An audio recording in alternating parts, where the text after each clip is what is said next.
پاکستان کیسے بچ سکتا ہے؟ یہ زیادہ پرانی بات نہیں ہے کہ سوویت یونین دنیا کی عظیم فوجی اور نظریاتی طاقت تھا۔ پوری مغربی دنیا جو پچھلے 400 برس سے دنیا کی امام تھی، اس خطرے کا مقابلہ کرنے کے لیے نیٹو کی شکل میں اکٹھی ہو گئی تھی۔ تاہم ایٹمی میزائلوں کی موجودگی میں سوویت یونین کی شکست کا سوال ہی پیدا نہیں ہوتا تھا۔ مگر آخرکار 1991 میں سوویت یونین معاشی تباہی کا شکار ہو کر منتشر ہو گیا۔ جس سپر پاور کو مغرب شکست نہ دے سکا، اس کو معاشی بدحالی لے ڈوبی۔ پاکستان کئی پہلوؤں سے سوویت یونین سے مشابہت رکھتا ہے۔ نظریے کی بنیاد پر ریاست کا وجود میں آنے کے بعد مسلسل چھوٹی بڑی جنگوں میں الجھے رہنا، معاشی ترقی پر توجہ دینے کے بجائے میزائلوں اور ایٹمی ہتھیاروں کو اپنی بقا کا ضامن سمجھنا، نظریے کے نام پر ایک خاص طبقہ اشرافیہ کا ملک پر کنٹرول اور عوامی جذبات کو مسلسل نظر انداز کرنا جیسی چیزیں دونوں ملکوں کے حالات میں گہری مماثلت رکھتی ہیں۔ جن لوگوں کی تاریخ اور سماجیات پر گہری نظر ہے، وہ سمجھ سکتے ہیں کہ قوموں کے عروج و زوال کے قوانین نے جس راستے پر سوویت یونین کو ڈالا تھا، پاکستان اسی راہ کا مسافر بن چکا ہے۔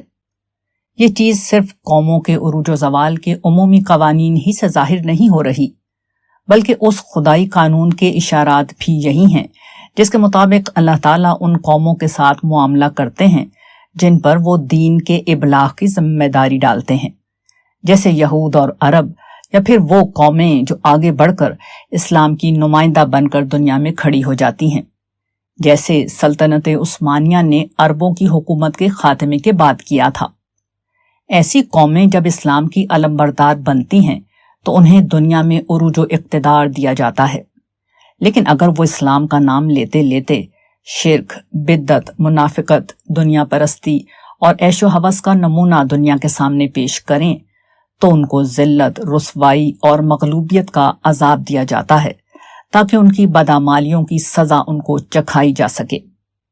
برصغیر کی ملت اسلامیہ کی فکری قیادت نے سلطنت عثمانیہ کے خاتمے کے بعد خود کو اسی حیثیت میں پیش کیا کہ وہ اسلام کے علمبردار بننا چاہتے ہیں۔ مسلمانان ہند اور ان کی سیاسی قیادت کے ایک بڑے حصے نے اس دعوت کو قبول کیا۔ نتیجہ یہ نکلا کہ جس ملک کا قیام چند برس پہلے تک دیوانے کا خواب سمجھا جا رہا تھا، وہ دنیا کی سب سے بڑی اسلامی اور 5ویں بڑی ریاست کے طور پر وجود میں آ گیا۔ تاہم اس کے بعد ہماری فکری قیادت نے قوم کی رہنمائی کا فریضہ سر انجام دینے کے بجائے میدان سیاست میں اترنے کا فیصلہ کیا۔ کوئلے کی اس کان میں جانے والے کوئلہ بن گئے، قوم کی تربیت کرنے والا کوئی نہیں بچا۔ علمی جمود اور اخلاقی پستی نے ڈیرے ڈال دیے، اور رفتہ رفتہ نتیجہ یہ نکلا کہ اب اس ملک میں نہ دوا خالص ملتی ہے نہ غذا خالص ملتی ہے، مگر اسلام کا نام خوب بکتا بھی ہے اور چلتا بھی ہے۔ یہ ہر حال میں منافقت ہے، اور ایسی قوموں کو ان کی منافقت کی بھرپور سزا دی جاتی ہے۔ اہل پاکستان پر سزا کا یہ قانون جاری ہو چکا ہے، اور دنیا کی کوئی طاقت اس سزا سے ان کو نہیں بچا سکتی، سوائے اس کے کہ وہ ایمان و اخلاق کی اس خالص قرآنی دعوت کی طرف لوٹیں جو عدل، احسان، انفاق اور ایثار سے عبارت ہے، اور فواحش، حق تلفی، منکر اور ظلم سے روکتی ہے۔ یہ ہمارے قومی مسئلے کی اصل تشخیص ہے۔ اس کے علاوہ مسئلے کی جو بھی تشخیص کی جائے گی وہ بالکل غلط ہوگی، اور تاریخی حقائق اس کا منہ چڑھائیں گے۔ مثلاً کہا جاتا ہے کہ مقتدرہ سارے مسائل کی ذمہ دار ہے۔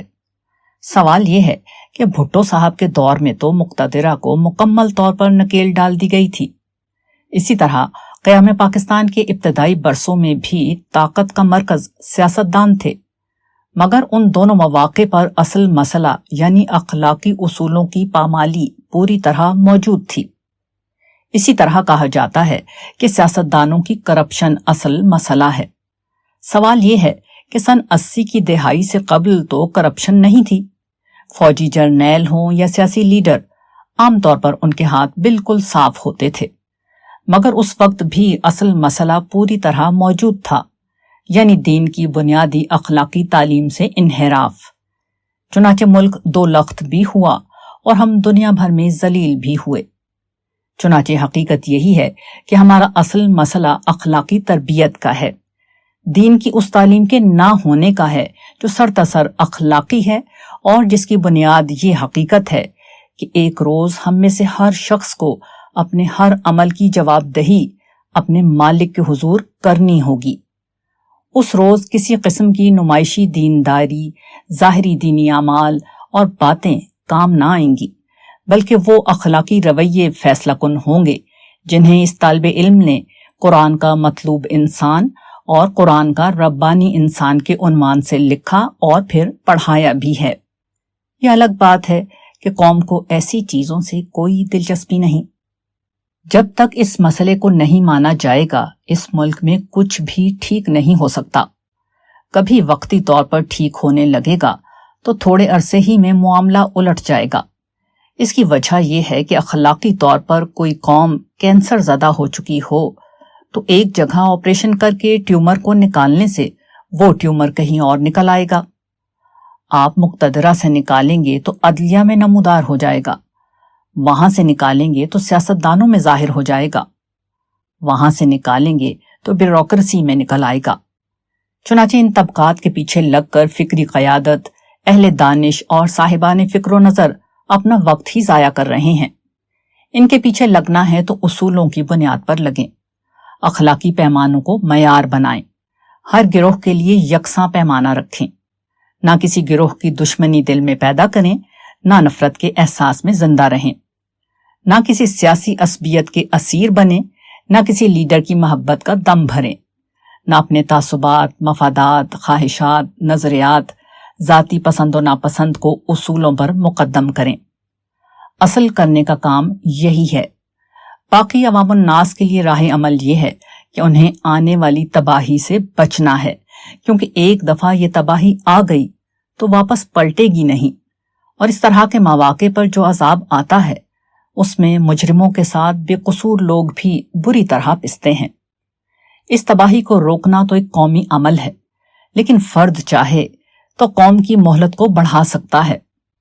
اللہ تعالیٰ کی عادت شریفہ ہے کہ جب ایک مرد یا عورت ایمان و اخلاق کی قرآنی دعوت اور حضور نبی کریم صلی اللہ علیہ وآلہ وسلم کے اخلاق کریمانہ کو اختیار کر کے توبہ اور رجوع سے کام لیتا ہے تو اللہ کے نزدیک وہ مومن اتنا اہم ہوتا ہے کہ اس کی وجہ سے پوری قوم کو مہلت دے دیتے ہیں۔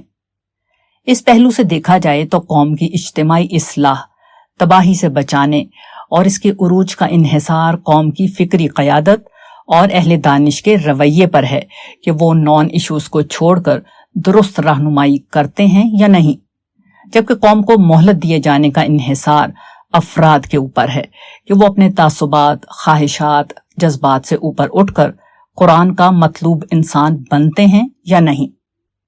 ہم سب کو یاد رکھنا چاہیے کہ ہم دنیا میں اسلام کے سب سے بڑے علم بردار ہیں۔ یہ علم اٹھانے کے بعد ہماری ذمہ داری بہت بڑھ چکی ہے۔